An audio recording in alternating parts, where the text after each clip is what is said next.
2024 में विपक्ष को बीजेपी से तो लड़ना ही है, लेकिन उससे पहले उनको मीडिया से निजात पाना पड़ेगा। जब से नीतीश कुमार के नेतृत्व में पटना में विपक्षी दलों की बैठक हुई है, मैं कम से कम रोज 1000 ऐसी खबरें पढ़ता हूं जिसमें ये बताया जाता है कि ये भाग जाएंगे, टूट जाएंगे, मर जाएंगे, गिर जाएंगे। ऐसा लगता है जैसे इस देश के पत्रकारों को सबसे ज़्यादा चिंता विपक्षी दलों की है।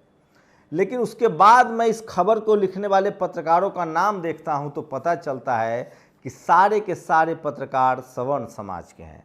तब मुझे समझ में आ जाता है कि दरअसल इनकी चिंता विपक्षी एकजुटता की है। और फिर मुझे चौधरी चरण सिंह की वो बात याद आती है जिसमें उन्होंने कहा था कि जब टीवी अखबार मुझे अच्छा कहे तो समझना कि मैं तुमसे कट गया हूं, मतलब वो किसानों को कह रहे थे, और अगर टीवी अखबार मेरी आलोचना करे तो समझना कि मैं तुम्हारे साथ खड़ा हूं। नमस्कार, मैं शंभू कुमार सिंह और आप देख रहे हैं नेशनल दस्तक।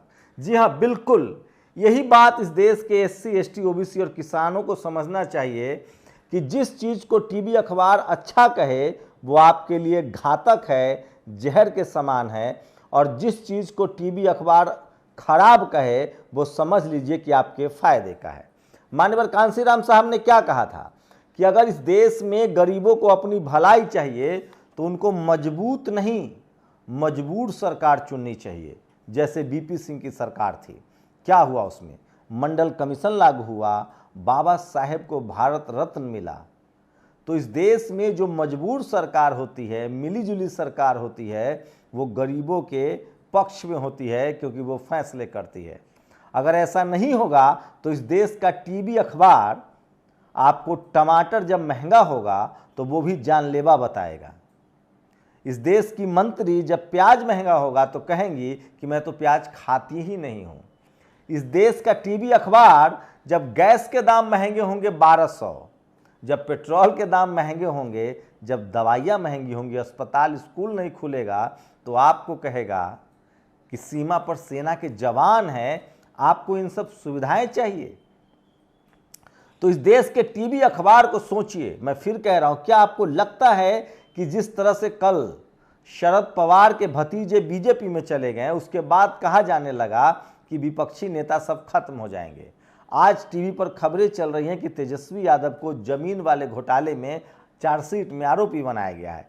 ये वो तमाम चीज़ें हैं जो सामने आएगी। ठीक उसी तरह से जैसे पिछले आज़ादी के बाद की मैं बात कहूँगा, आज़ादी के पहले नहीं ले जाऊँगा, एक लाइन ले जाता हूँ कि बाबा साहेब तब की मीडिया को कांग्रेस मीडिया कहते थे जब इस देश में सिर्फ कांग्रेस थी। आज़ादी के बाद भी मीडिया कांग्रेस की थी, लेकिन 2014 के बाद मीडिया जो है वो बीजेपी की है। वजह सरकार नहीं, जाति है। इस देश की मीडिया में जो लोग काम करने वाले, उनकी जो जाति है वो आरएसएस, उसकी विचारधारा को सूट करती है, इसीलिए वो उसके साथ है। तो इसलिए आप लोग इस देश के तमाम विपक्षी दलों को सोचिए, जिस टीवी अखबार ने 60 साल राज करने वाली कांग्रेस को छोड़ दिया, वो टीवी अखबार नीतीश कुमार, लालू यादव की क्या हैसियत है। भरोसा नहीं होता है तो सुनिए। चंद्रशेखर आजाद रावण पर हमला हुआ, एक पत्रकार मेरे जैसा होगा कोई, उसने पूछ दिया कि आरोपियों की जाति तो बता दीजिए सर। हर चीज़ बता दिए, पुलिस ने नहीं बताया। क्यों छुपाई गई उसकी जाति? कौन है ये? बाकी लोगों में तो बता दी जाती है। तो पूरा खेल समझिए। तो मैं फिर कह रहा हूँ, 2024 से पहले टीवी अखबार से अखिलेश यादव, लालू यादव, तेजस्वी यादव, नीतीश कुमार, स्टालिन लड़ पाते हैं कि नहीं? स्टालिन से सीखना चाहिए। तमिलनाडु में सन ग्रुप जो है वो सबसे बड़ा मीडिया हाउस है, टेलीविज़न चैनल है, इंटरटेनमेंट चैनल है। वहाँ जब जयललिता थी तो उन्होंने भी पैरेलल अपना टेलीविज़न खड़ा किया था जया टीवी के नाम से। लेकिन उत्तर भारत के नेताओं में यही चूक हो गई। आज किसी भी पार्टी के पास, सपा हो, बसपा हो, आरजेडी हो, जेडीयू हो, इनके पास सोशल मीडिया प्लेटफॉर्म भी ऐसा नहीं है कि ये देश के तमाम हिस्सों से अपनी लाइव कर सकें। हाँ, कांग्रेस के पास इतनी सलाहियत है, इतनी सुविधा इनके पास है। इसलिए रवीश कुमार ने एक शानदार तंज किया है। कल जिस तरह से शरद पवार के भतीजे जैसे ही बीजेपी में गए हैं, ऐसा लग रहा है जैसे 2024 में चुनाव ही न कराया जाए, बीजेपी को क्लीन चिट दे दिया जाए, नरेंद्र मोदी को शपथ ग्रहण करवा दिया जाए। मतलब सब कुछ टीवी और अखबार तय कर रहा है, क्योंकि उसको पता है कि इस देश की बहुसंख्यक आबादी उसको देखता है, उसकी मीडिया लिटरेसी नहीं है, इसलिए वो दिन को दिन और रात को रात नहीं, रात को दिन और दिन को रात कहे तो लोग मान लेंगे। तो 2024 में विपक्षी नेताओं की सबसे बड़ी चुनौती है कि टीवी अखबार से वो कैसे लड़ पाते हैं। उसकी वजह है क्योंकि टीवी अखबार इस देश में जनता के साथ नहीं है, वो साथ है इस सरकार के साथ है, आरएसएस के साथ है, उसकी विचारधारा के साथ है। उसकी वजह है जाति। आप लोग अपने अपने तरीके से बताइए कि उसकी वजह क्या है। तो पहला सवाल है कि विपक्ष को 2024 से पहले मीडिया से लड़ना है। अब उसके विकल्प सोचिए, जब रास्ते आपके लिए कोई बंद होते हैं ना, तो कोई नए रास्ते भी खुलते हैं। सोशल मीडिया का दौर है। टीवी अखबार ने जैसे ही बायकॉट करना शुरू कर दिया विपक्ष को, उसके बाद सोशल मीडिया का दौर आया। लेकिन बीजेपी की नज़र सोशल मीडिया पर है। बीजेपी के नेता, बीजेपी के लोग लगातार डिजिटल मीडिया के पत्रकारों से मिल रहे हैं, क्योंकि ये बात उनको भी पता है कि टीवी अखबार का जो विश्वसनीयता है वो लगभग खत्म हो चुकी है। लेकिन ये बात बहुजन नेताओं को और विपक्षी नेताओं को समझ में नहीं आ रही है। बीजेपी के पास सोशल मीडिया पर भी मजबूती से पकड़ है, लेकिन सवाल है कि जो विपक्षी दल हैं वो सोशल मीडिया का इस्तेमाल कर पाएंगे या नहीं, ये सबसे बड़ा सवाल है। अखिलेश यादव ने ट्वीट किया कि ऐसा भी हो सकता है कि सिंपैथी का वोट शरद पवार को मिले। दीपक शर्मा ने भी इस तरह के ट्वीट्स किए हैं। यहाँ तक कि सुशांत सिन्हा ने भी ट्वीट किया है कि कई बार आप जब लगातार अन्याय करते हैं तो क्या होता है। सोचिए, बिहार में दिलीप मंडल ने ट्वीट किया है कि चाणक्य का क्या मतलब। जैसे सुकेश रंजन ने ट्वीट किया कि बिहार में जब सत्ता नेता दल बदलते हैं, गठबंधन बदलते हैं, तो उसको कहा जाता है पलटी मार नीतीश कुमार के लिए। और जब देश के दूसरे हिस्सों में दूसरे दल के लोग बीजेपी में जाते हैं तो उसको कहते हैं चाणक्य नीति। तो समझ लीजिए, आपका कुत्ता कुत्ता और मेरा कुत्ता टॉमी, ये चल रहा है टीवी अखबार में। मतलब बीजेपी से कोई अलग हो जाए तो पलटी मार, और बीजेपी में चला जाए तो चाणक्य नीति। दिलीप मंडल ने इसको लेकर 2 बड़े कड़वे पोस्ट लिखे। उन्होंने लिखा है कि बिहार में या झारखंड में हमारी तरफ चाणक्य को बड़ा खराब नज़रों से देखा जाता है। कोई नई नई बहू आती है और जब उस घर में 2 भाइयों में लड़ाई हो जाए तो लोग कहते हैं कि ये बहू जो है वो चाणक्य नीति अपनाकर भाइयों को लड़वा दिया और चाबी अपने पास रख लिया।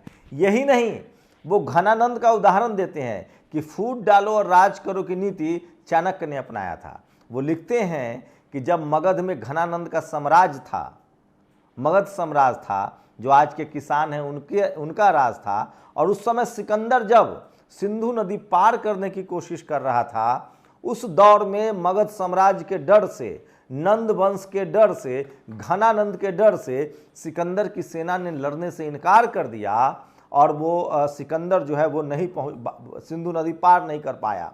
बदले में उसने अपने सेनापति सेलुकस को भारत भेजा। वही सेलुकस ने अपनी बेटी की शादी चंद्रगुप्त से कर दी, बदले में 1000 हाथी मिला था। लेकिन बाद में उसी तरफ से घनानंद चाणक्य आया, जिसको किसी ने अपने राज दरबार से भगा दिया था। वो नंद वंश में कोई पद चाहता था, नंद वंश में पुरोहित के लिए कोई पद नहीं था, उसको भगा दिया गया। उसके बाद वहीं से चाणक्य नीति शुरू होती है, और मगध सम्राट में फूट डालो, अपने ही भाई को भाई से लड़ा दो, और वहीं से चाणक्य नीति की शुरुआत होती है। यही बात कहा है दिलीप मंडल ने। तो क्या आज की मीडिया वही चाणक्य नीति कह रही है, फूट डलवाओ और राज करो? लग तो ऐसा ही रहा है। लेकिन सवाल है कि क्या शरद पवार अशोक चौहान माफ़ कीजिएगा शरद पवार यशवंत राव के समाधि से जाकर आंदोलन की शुरुआत करने जा रहे हैं, तो क्या महाराष्ट्र में उनको सिंपैथी का वोट मिलेगा? क्या अति हमेशा जनता अति को नकार देती है? और क्या जिस तरह से मध्य प्रदेश में वो हार गए थे, टूट के सरकार बनाए, सोचिए कर्नाटक में भी इसी तरह से येदियुरप्पा की सरकार बनी थी, लेकिन कर्नाटक बीजेपी हार गई। महाराष्ट्र में भी तो ऐसा हो सकता है, मध्य प्रदेश में भी तो ऐसा हो सकता है। देखते हैं क्या होता है। लेकिन सवाल वही है, 2024 से पहले विपक्षी दलों को मोदी से पहले मीडिया से लड़ना पड़ेगा। क्या वो मीडिया से जीत पाएंगे? उसके विकल्प में क्या है? मेरी सलाह है कि वो सोशल मीडिया को अपना हथियार बनाएं। हो सकता है कि उनको कुछ मोहलत मिल जाए, वरना टीवी अखबार से लड़ पाना टेढ़ी खीर है। वो बीजेपी से लड़ सकते हैं, मोदी से लड़ सकते हैं, टीवी अखबार से नहीं लड़ सकते हैं, क्योंकि भारत की मीडिया घोर कास्टिस्ट है। आप लोग अपनी प्रतिक्रिया जरूर दीजिए। शुक्रिया।